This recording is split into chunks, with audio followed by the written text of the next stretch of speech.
ole tuntum kan video chuanin transaction status inquiry di dan tilan le kan tumanga yano light mangin tuntum heng kan tile doni masaberin 9 kan login nga login na tuna hianin yano SBI le yano light mangte kan fura yano SBI mga poisa bing dang other bing account na kan transfer yanin IMPS through in noi ni noi lami chu akal zela tin yano lai data kan tiro chuanin NEFT le RTGS ni tlang pu select turom ka other bing kan kal chuan ka ni ka kan fiat apoimo IMPS through ani hianin arang ma amar chu achangin technical error wangin nilininga niruk theng te po lak chang ombe boka NEFT le RTGS ani eroi chuan NEFT darkar tinan clear thina RBI thu ani wangin chuan RTGS chu real time ania vakala piang kalo clear ini atlang hal zel ti ania tutu mahianin khating kan transaction status kha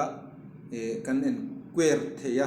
kan en chindon ni service a hian kan kalang services ti hian transaction enquiry hian transaction type a hianin all kan select anga tahian date hi kan select don ni tina September ni khatle September ni tum inkar te hi kan tianga view detail a hian kan kalang view detail a kat me khanin heyaron langta ka transactions englo ka aron langani chuanin tahianin antinan money khanin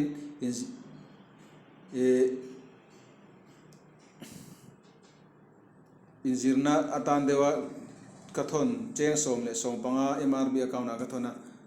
yano SBI tang kathon hi IMPS anita yano lai ta kathon ni NEFT ti hinita antinan NEFT a hianin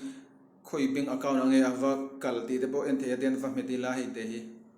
heta hian hei date kati date aron langa reference number debit account credit account hei debit account hi ka account kathon na ka poisa income na jo kane credit account poisa valu na MRB account ni ta tian alang ta khalo jo ka kan khat khan money pon en theya khatinga en chuan kan account number kan vathon ne kha adik tho chuan in IMPS through polo ni se avat thangrei ta deuni pon technical error wang te ani thina wangin nili ninga ni ruk thleng te po nga thin kha athani ole khati jong khani le photo se kan video te min lo like kamin lo subscribe sa kamin lo view sakjel turin som tak meu cheu ni tin a hello te na po fil siata hetiang banking facility te om hunatanga kan chot tangkai thi ang chi lo chot tangkai thau turin kan thian te po kha in fil sa jeli la athome ole hello me